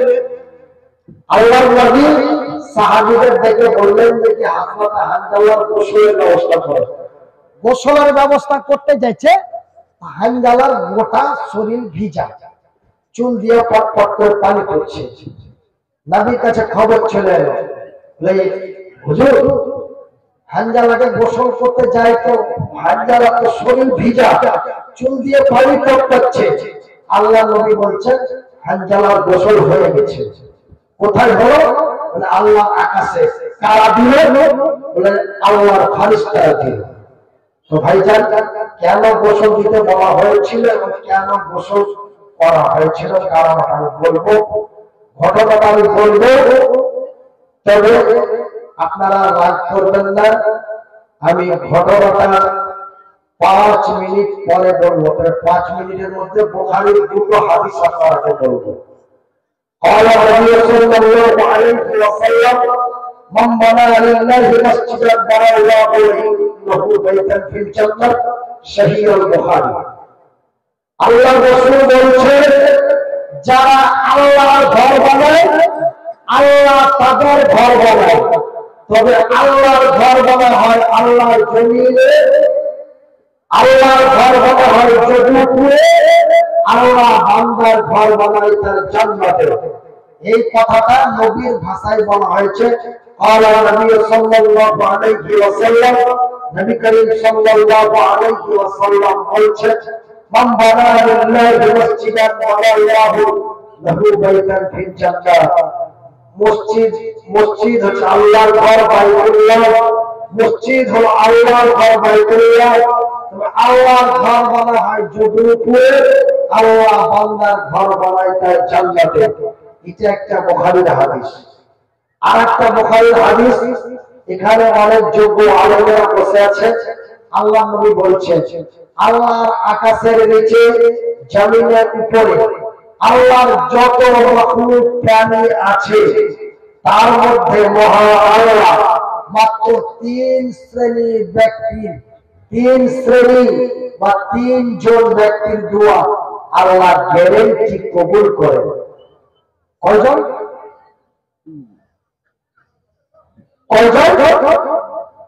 কয় শ্রেণী? একটু আঙ্গুল দিয়ে দেখান, হাতটা উঁচু করে। 3 জন বা 3 শ্রেণীর ব্যক্তির দোয়া আল্লাহ গ্যারান্টি কবুল করে, এটা আল্লাহ রাসূল বলেছেন, হাদিসটা বুখারীতে আছে। তো একজন আমার মতো যুবক 40-42 বছরের একজন নওজোয়ান তরুণ যুবক আল্লাহর নবীকে সওয়াল করলেন, মানে প্রশ্ন করলেন, ইয়া রাসূলুল্লাহ, ওই 3 শ্রেণীর ব্যক্তি কারা? ওই 3 শ্রেণীর ওই 3 জন ব্যক্তি কারা? আল্লাহ রাসূল বললেন, আল্লাহ নবী বললেন, ওই ব্যক্তির দোয়া আল্লাহ রিটার্ন করেন না যে ব্যক্তিটি হলো মুসাফির। নাম্বার 2, ওই ব্যক্তির দোয়া আল্লাহ রিটার্ন করেন না যে ব্যক্তিটি আল্লাহর জমিনে বড় মাসলুম। ওই ব্যক্তির দোয়া আল্লাহ রিটার্ন করেন না যে ব্যক্তিটি আল্লাহর জমিনে মা। আল্লাহ মায়ের দোয়া গ্যারান্টি কবুল করেন, আল্লাহ মুসাফিরের দোয়া গ্যারান্টি কবুল করেন, আল্লাহ মাসলুমের দোয়া গ্যারান্টি কবুল করেন। তাই আমি আপনাদেরকে বলবো যে আমি একজন মুসাফির মাসলুম, বর্তমান 2 বছর থেকে খুব কষ্টের উপর দিয়ে দিন যাচ্ছে, রাত যাচ্ছে। আমি মুসাফির মাসলুম, পর্দার আড়ালে আমার মায়েদের নিয়ে আমি একটু খাস করে দোয়া করব। আমরা নিজেকে অনেকেই দাবি করি যে আমরা ফারাজি বা আহলুল হাদিস। তবে আহলুল হাদিসের মধ্যে, আহলে হাদিসের মধ্যে এখন বিভিন্ন উলামা ইকরাম এবং একটা তোড়জোড় চলছে ভারত বাংলাদেশে, যে হাত তুলে দোয়া করা আর না তুলে দোয়া করা, এই নিয়ে। তো আমি দোয়া করব, সে হাত তুলে হোক, যেভাবে হোক। আমি বিশেষ করে আপনাদের জন্য দোয়া করব, যখন আমি একাই বিছানায় শুয়ে থাকবো, টেনশনে ঘুম আসে না, রাত 2টো বেজে যায়, গভীর রাত্রে আল্লাহ বান্দার দোয়া কবুল করে। তো গভীর রাত্রে আল্লাহ বান্দার দোয়া কবুল করে। গভীর রাত্রে ভাই বোন একদিন রাত কেটে যায়, ঘুম আসে না। আল্লাহ ছিলাম কি, হলাম কি, হব কি? আল্লাহ হাত দুটি দাওনি, কোনোদিন তো দুঃখ করিনি। পা দুটি দাওনি, তবুও তো কোনো দুঃখ করিনি। আল্লাহ অসুখটা তুমি আমাকে দিলে, কিন্তু তোমার কাছে তো অনেক অসুখ ছিল, হলো একটু, তুমি তো মহান, তুমি তো ভালো মন্দ সবই বুঝো, তুমি তো কান্না মুখে হাসি ফুটাতে পারো, হাসি মুখে কান্না ফুটাতে পারো, অনাবৃষ্টিকে বৃষ্টি করতে পারো, বৃষ্টিকে অনাবৃষ্টি করতে পারো। তুমি তো রব্বুল আলামিন মেহরবান রহিম। আল্লাহ তুমি এমন করলে যে আমার আওয়াজটা ডাউন করে দিলে, আমার চলা ফিরাতে আমার কোনো অসুবিধা ছিল না। আমি একা চলতাম ফিরতাম, একা বাথরুম পায়খানায় যেতাম, আমার নিজের শরীরের সেবা আমি নিজেই করতে পারতাম, একটা স্বাভাবিক মানুষের মতো। কিন্তু আল্লাহ তুমি আমাকে এমন পঙ্গু বানিয়ে দিলে যে আমি বিছানা থেকে নেমে বাথরুমটাতে যেতে পারি না, বাথরুম থেকে বিছানায় উঠতে পারি না, বিছানার পাশে বসে থাকতে হয়। কখন আমার ছেলের মা আসবে, কখন আমার বিবি আসবে, কখন আমার ছেলে আসবে, কখন আমার ভাই আসবে, কখন আমার ভাগনা আসবে, যে আমাকে চেকে বিছানায় ছেড়ে তুলে দিবে। এই কষ্টতে জীবন যায়, বিভিন্ন কথা যখন মনে আসে তখন ভাই ঘুম আসে না। তাই আমি এই অবস্থায় গভীর রাত্রে যখন আমি আমার নিজের জন্য দোয়া করব, তখন আপনারাকে স্মরণ করে দোয়া করব। বেশি নয়, আল্লাহর ঘর মসজিদের জন্য মাত্র 5 জন ব্যক্তি, একটা করে 1000 টাকা, মাত্র 5 জন ব্যক্তি আছেন যে আল্লাহর বান্দা, আছেন যে আল্লাহর বান্দি, আছেন যে আমার মা, আছেন যে আমার বোন। আব্দুল্লাহ এবং আব্দুল্লাহর স্ত্রী যদি তার স্বামীকে জীবনের মতো বিদায় দিতে পারে, যদি তার স্ত্রীকে জীবনের মতো ছেড়ে পৃথিবী থেকে যেতে পারে, আমরা কি আল্লাহর ঘর মসজিদের জন্য 1000 টাকা একজন দিতে পারবো না? মাত্র 1000 টাকা। আচ্ছা চলো মা, দয়ার আল্লাহ গো, তুমি আমার দয়া করো না, মাবুদ আল্লাহ গো তুমি আমার দয়া করো। 20 বস্তা সিমেন্ট কে? শাহজাদপুর 20 বস্তা সিমেন্ট এই শাহজাদপুরে আমি কুরমান ওই যে আপনার ওই শাহজাদপুর গ্রামটা ওই আপনার খাগড়া রোডের রাস্তায় পাওয়া যায় এই সামনে 3 কিলোমিটার। তা আপনার একটা মানে বহরমপুর ব্রিজ পার করে দুটো মোড় আছে, একটা আছে উত্তর পাড়ার মোড় আর একটা হলো খাগড়া ঘাট মোড়। হ্যাঁ ওই উত্তর পাড়ার মোড় দিয়ে আপনাদের এইগুলোতে আসা যায়, আর ওই খাগড়া ঘাট মোড় দিয়ে ওই আপনার শাহজাদপুর নাকি? হ্যাঁ হ্যাঁ বাস্তব খালি বাস্তবখালী। আমি যখন লেখাপড়া করতাম, বক্তা হইনি, মুচ আসেনি, তখন আমাকে মুর্শিদাবাদের একজন মহিলা, ওই শাহজাদপুরের গ্রামের একজন মহিলা, নামটা তার আমি জানি, তাকে আমি মাসি বলতাম, মানে মায়ের বোন মাসি, মাসি বলতাম। সেই মহিলাটা আমাকে এই অবস্থা দেখে ওই মেয়েটা বলেছিল, বাবারে তোর হাত নেই পা নেই, তুই কি করে খাচ্ছিস, তুই আমার সাথে যাবি, আমি তোকে অনেক টাকা ইনকাম করে দিব।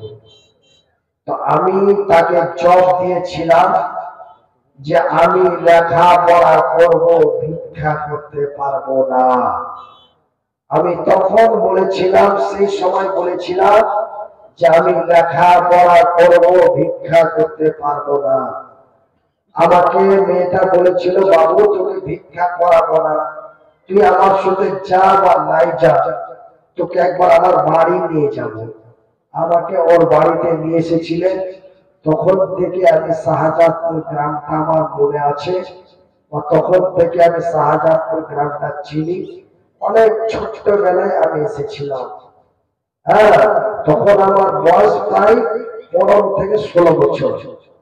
আর তারপরে 22 বছর বয়স থেকে মুর্শিদাবাদে আসতে আরম্ভ করেছি। মুর্শিদাবাদের প্রতিটা রাস্তায়, প্রতিটা কোনায়, প্রতিটা জায়গায়, প্রতিটা থানায় আমার এই পা দর্শন করেছে। তো কি নাম? কুরবান শেখ, শাহজাদপুর 20 বস্তা সিমেন্ট। মাশাআল্লাহ, কুরবান শেখ, শাহজাদপুরের কুরবান শেখ 20 বস্তা সিমেন্ট দিয়ে। 20 বস্তা সিমেন্টের দাম কত হতে পারে আপনাদের দিকে এখন 318। হ্যাঁ 7,000 7,000 প্রায় 7,000 টাকার মতো বলি। আলহামদুলিল্লাহ। তো ভাই, আমি অসুস্থ মানুষ, আমি ব্রেন স্ট্রোক রোগী। আপনারা যদি দেওয়ার মতো থাকেন তো একটু চটচট করে দিবেন। এই যে একজন নগদে 1,000 টাকা দিয়ে দিয়েছেন, এক ভাইজান আমার কুরবান আলী 7,000 টাকার মতো দিয়েছে, মানে 20 বস্তা সিমেন্ট। তো ভাই 1,000 করে মাত্র 5 জন চেয়েছি, তার মধ্যে একজন পেলাম, আর 4 জন আছেন। কোনো আব্বা আছেন, কোনো আব্বা আছেন, কোনো ভাইজান আছেন, কোনো ভাবিজান। দেখেন, আমাকে ডাক্তারে বারবার নিষেধ করেছে যে আপনি কোন টেনশন মোতাবেক কাজে যাবেন না। আমি মাত্র একটা করে 1000 টাকা 5 জনের কাছে চাইলাম। বারবার চাওয়ার পরে যদি না না পাই, তবে আমার মনের মধ্যে একটা দুশ্চিন্তা হবে কি হবে না। দুদিনের এলো আর আমাকে বারবার করে ডাক্তার দুশ্চিন্তা করতে নিষেধ করেছে। আপনি ফ্রি মাইন্ডে থাকবেন। কিন্তু কি করবো ভাই, আল্লাহ তো পেট দিয়েছে, আল্লাহ রুজি তলাশ করে খেতে বলেছে। তো আমার তো কর্ম করার ক্ষমতা নেই, আমাকে এই কাজ করে আমাকে খেতে হয়। এই করে আমি খেতাম। জালসা করাটা ছিল আমার পেশা, জালসা করাটাই ছিল আমার ব্যবসা। এই জালসা করে আমি নিজের পরিবার পালতাম, এবং জালসা করে আমি একটা আপনাদের এই যদুপুর মাদ্রাসার মতো একটা মাদ্রাসা চালাতাম। সেই মাদ্রাসা এখনো চলছে। সেই মাদ্রাসায় মুর্শিদাবাদের লক্ষ লক্ষ টাকা অনুদান আমার মাদ্রাসায় আছে। আমি সেই সব কথা বলে সময় নষ্ট না করে আমি আপনাদের অনুরোধ করছি মা, আমি আপনাদের অনুরোধ করছি বাবা, আপনারা একটা করে 1000 টাকা একটু টপ টপ করে দিয়ে দেন। আমাকে বারবার বলা, এটা কে দিল গো 1000? 1000 দিয়ে দিয়েছে, 500 দিয়েছে। আর একজন আল্লাহ 500 টাকা দিয়ে আলহামদুলিল্লাহ, আর একজন 1000 দিলে, আর একজন 1000, তবে 1000 দুজন হয়ে গেল। আচ্ছা শুনেন, তোমার নাম ভুলে না ভুলে, কিন্তু বেটা ছেলে না বিটি ছেলে বা বলতে হবে। হ্যাঁ এটা বেটা ছেলে দিলে। একটা তো 1000 টাকা বেটা ছেলে দিয়েছে, তবে তো আমি আল্লাহকে বলতে পারবো, আল্লাহ 3টে বেটা ছেলে দিলে। আল্লাহ গো, চাইলাম 5টা, পাইলাম 10টা, 10টার মধ্যে 7 জন তোমার বান্দা, 3 জন তোমার বান্দি, এই কথাটা আল্লাহকে বলতে পারবো। এই জন্য আমি বলছি যে নাম বলুক আর না বলুক, কিন্তু আল্লাহর বান্দা না বান্দি এটা কিন্তু নিসবাত করে দেবে। নিসবাত কথার মানে হলো নির্ধারিত। হ্যাঁ, তো 1000 টাকা করে কটা হয়েছে? 3টা হয়েছে। শুনেন, আমি এই কাগজ নিয়ে নিয়ে অত লম্বা টানে সুরে আমি চাঁদার কথা বলতে পারবো। আপনারা খালি একটা করে বলে দেন যে কি এই পাতাতে এত টাকা আল্লাহর বান্দারা দিয়েছে, এই পাতাতে এত টাকা আল্লাহর বান্দিরা দিয়েছে। তারপরে দোয়া যা দেওয়া আমি দিয়ে চলে যাব, এবং আমি একটা দোয়া ফিরিয়ে নিয়ে যাব না। আমি আমার অন্তরের মধ্যে যতগুলো দোয়া আমি নিয়ে বেড়াচ্ছি, সমস্ত দোয়া আপনাদের যোগীপুরের গ্রামের মা বোনদেরকে, ভাই বোনদেরকে দিয়ে চলে যাব ইনশাআল্লাহ। ও হ্যাঁ হ্যাঁ, আসমত 1000 টাকা দিয়েছে। আসলে 1000 টাকা, তবে হয়ে গেল 4 জন, বলে আলহামদুলিল্লাহ। আসলে তোমার বান্দা তোমার ছিল, পরিবারের টাকা 1000 দিল, আরো 3 জন বেনামিতে আসিয়া 1000 করে করে দান করে দিয়া, হে আল্লাহ মসজিদ বানাবো বলে তারা দিয়ে গেল দান। কবুল করো খোদা পাক সুবহান, মিটাবে আল্লাহ তাআলা বলল আমার। ভাই বেয়াদবি মাফ করবেন, একটা কথা আপনাদের বলি, আপনারা যে সমস্ত ভাইরা বন্ধুরা বাড়ির দিকে চলে যাচ্ছেন, রাত গভীর হচ্ছে, আপনাদের কষ্ট হচ্ছে, আমার জুলুম হচ্ছে, আমার কাছে একটা ওষুধ আছে, যে ওষুধটা আমি নিজে খাই। ওষুধটা কোনো ডাক্তারের নয়, ওষুধটা আমার নিজের হাতের বানানো ওষুধ। 14টা ফল এবং ফুল দিয়ে আমি ওষুধটা বানিয়েছি। বললেন মনিরুদ্দিন ভাই ওষুধটা কিসের ওষুধ? ওষুধটা হচ্ছে, ওষুধটা আমি বানিয়েছিলাম 2020 সালে করোনা ভাইরাস আসার সময়। ওষুধটা হচ্ছে আপনার যাদের কাশি ধরে নিয়েছে, বিড়ি খাচ্ছেন, প্রচুর সিগারেট খাচ্ছেন, বিড়ি খাচ্ছেন, পান খাচ্ছেন, খেতে খেতে কাশি ধরে নিয়েছে, কাশতে কাশতে কাশতে কাশতে মুখ দিয়ে রক্ত বেরিয়ে যাচ্ছে, সারা শরীর ঘেমে যাচ্ছে, কাশির বয়স 20-22 বছর 24 বছর হয়ে গেল, কাশি ভালো হয় না। আপনি আমার গাড়িতে একটা ফাইল আছে, একটা ফাইল আপনি খান, নিয়ম মোতাবেক খান। আল্লাহর কাছে বড় আশা করে বলছি, আপনি 1000 টাকা খরচা করে দিয়েছেন, বছরের পর বছর শেষ করে দিয়েছেন, আপনার কাশি ভালো হয়নি, আপনি 7 দিনের মধ্যে রেজাল্ট পাবেন। আর রেজাল্টটা যদি পেয়ে যান, তবে আপনি চুপচাপ না থেকে ফাইলের গায়ে আমার মোবাইল নাম্বার দেওয়া আছে, মোবাইলে আমার নাম্বারে ফোন করে আমাকে জানাবেন যে আপনি রেজাল্ট পেলেন কি পেলেন না। তো আপনারা সেই ফাইলটা নিতে পারেন।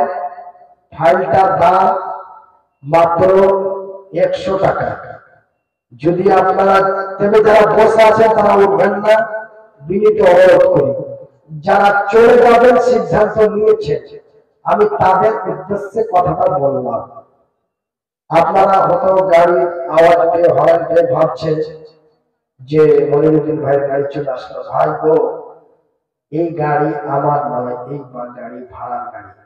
আল্লাহ আমাকে এমন একটা অসুখ দিল, আমার এটা হলো আপনার 7+, আমার 9+ গাড়ি ছিল। গাড়ি বাড়ি বিক্রি করে আমার অসুখের পিছনে লাগিয়ে দিলাম, তবু আল্লাহ আমাকে পূর্ণ সুস্থতা দান করলেন না। মানুষের কাছে হাত বাড়ালাম, মানুষের কাছে সাহায্যের হাত বাড়িয়ে আমাকে মুর্শিদাবাদের লালগোলা, রাজারামপুর, হরিপুরের কয়েকজন বন্ধু ডেকে এই মোটামুটি 25 দিন আগে আমার অসুবিধা শুনে, আমার অসুবিধা দেখে আমাকে প্রায় 20-22 হাজার টাকার মতো পুরো গ্রামে আমাকে চাঁদা করে দিল। যারা আমাকে প্রকৃত ভালোবাসে তারা এখনো আমাকে ভালোবাসছে, কতদিন বাঁচবেন জানি না। তাই আপনাদেরকে বলি যে গাড়ি বাড়ি সব বিক্রি করে দিয়েছি। আপনারা ভাববেন না আমার ধন সম্পদ আছে। আপনার ধন সম্পদ কয়েকদিনের মধ্যে আল্লাহ আপনার কাছ থেকে নিয়ে নিতে পারে, এটাই গ্যারান্টি। আপনাকে দিতে সময় লাগবে, কিন্তু আমার আল্লাহকে দিতেও সময় লাগে না, নিতেও সময় লাগে না। সুবহানাল্লাহ। আপনি ভাববেন না আমি 10 কোটি টাকার মালিক, আমি লক্ষ লক্ষ টাকা আয় করেছিলাম। মাস গেলে আমি 30 থেকে 32টা জালসা করতাম। কটা? 32 ধরলে হ্যাঁ, 32 থেকে 34টা জালসা করতাম এক মাসে, 30 দিনে। তার মানে কোনো দিন নাইটে 2টো করে মেরে দিতাম। আর যে কোনো জালসায় নরমাল 10, হাইস 50। তবে 50 আপনার ওই আসাম, তারপরে আপনার খড়গপুর, পশ্চিম মেদিনীপুর, উড়িষ্যা, আপনার বাংলাদেশ, এত টাকা আয় করেছিলাম। কিন্তু মহান আল্লাহ মাত্র আমার 17 বছরের আয় 14 দিনের মধ্যে, 2 বছরের মধ্যে সব নিলাম করে আমাকে স্বর্ণ করে দিতে পেরেছে। তো এই মতো মানুষটাকে যদি স্বর্ণ করে দিতে পারে, তবে আপনারা কি করতে পারে না? আজকে 1000 টাকার জন্য বারবার বলছি, আমি লজ্জিত। আমার বাইরের জানে করা হয় না, বারবার করে বলছি, বাবা তোমার কানে 17,000 টাকা দামের অলংকার আছে, এমন এক পর্যায়ে চলে আসবে তোমার অলংকার বিক্রি করতে বাধ্য হয়ে যাবে। কিন্তু দোয়া আর খাওয়া, আমার মায়েরা, আমার বন্ধুরা, একটা করে 1000 টাকা 5 জন বলেছিলাম, মাত্র 5 জন, তার মধ্যে 3 জন পেয়েছি নাকি? 4টা পেয়েছি, একটাই বাকি। একটার জন্য এত বলতে হচ্ছে, মাত্র আর একটাই বাকি, মাত্র আর একজন বাকি, 1000 টাকা। কালকে আমি যেখানে ছিলাম, ওরা হচ্ছে তবলিগ জামাত, মানে দেওবন্দি খেয়ালের লোক। তাই বলেছিলাম যে কবরের আযাব বন্ধ করার একটা ক্যাপসুল আছে। কবরে যে আপনার মা মরে গেছে, আপনার বাবা মরে গেছে, কবরে শান্তিতে আছে না অশান্তিতে আছে, আযাবে আছে না গজবে আছে, কবরের আযাব বন্ধ করার কোন ট্যাবলেট নাই। কবরের আযাব বন্ধ করার জন্য আল্লাহর জমিনে কোনো ওষুধ নাই, একটা ওষুধ আছে। সেই ওষুধের নামটা আমি বলে দিব। যদি আপনারা এই মাদ্রাসার জন্য একজন দাঁড়িয়ে টাকা 20,000 দিতে পারেন, তবে আমি ওষুধটার নাম বলে দেব। একজন ব্যক্তি 25,000 টাকা নিয়ে দাঁড়িয়ে গেল যে একটা ক্যাপসুলে যদি খবরের আজাব বন্ধ হয়ে যায়, তো 25,000-এ কি আছে? আমার মা কবরে কত কষ্ট পাচ্ছে, আমার বাবা কবরে কত কষ্ট পাচ্ছে। তো একটা ট্যাবলেট হুজুর আপনার কাছে আছে? আমি বললাম ট্যাবলেট আমার কাছে নাই, আমি শুধু ট্যাবলেটের নামটা আপনাকে বলতে পারবো। সেই ট্যাবলেটটা আপনাকে নিতে হবে, আপনাকে কিনতে হবে। সেই ট্যাবলেটটার দাম কত হুজুর? ট্যাবলেটটার দাম 2 টাকা থেকে নিয়ে 2 লাখ টাকা পর্যন্ত। তো ট্যাবলেটটার নাম কি? ওনার সাথে সাথে আরেকজন দাঁড়িয়ে গেল 26,000 টাকা নিয়ে। হুজুর আপনাকে এই ক্যাপসুলের নাম বলতেই হবে। আমি এই মাদ্রাসার জন্য 26,000 টাকা দিলাম। এই করতে করতে প্রায় লাখ দেড়েক টাকা কালেকশন হয়ে গেল। বলেন আলহামদুলিল্লাহ। তো কবরের আযাব বন্ধ করার একটা ওষুধ আছে, সেই ওষুধের নামটা আপনাদেরকে বলবো। বিনা পয়সায় হ্যাঁ, বিনা পয়সায় বলবেন? বিনা পয়সায় আজকে বলে দেবো। কেন? যে এটা আমার বন্ধুর এলাকা, আমি বিনা পয়সায় আজকে বলে দেবো, কিন্তু 1,000 টাকা লাগবে।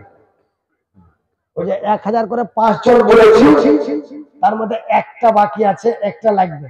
দেন না গো বাপ? আছে? 1,000 টাকা আছে।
হ্যালো,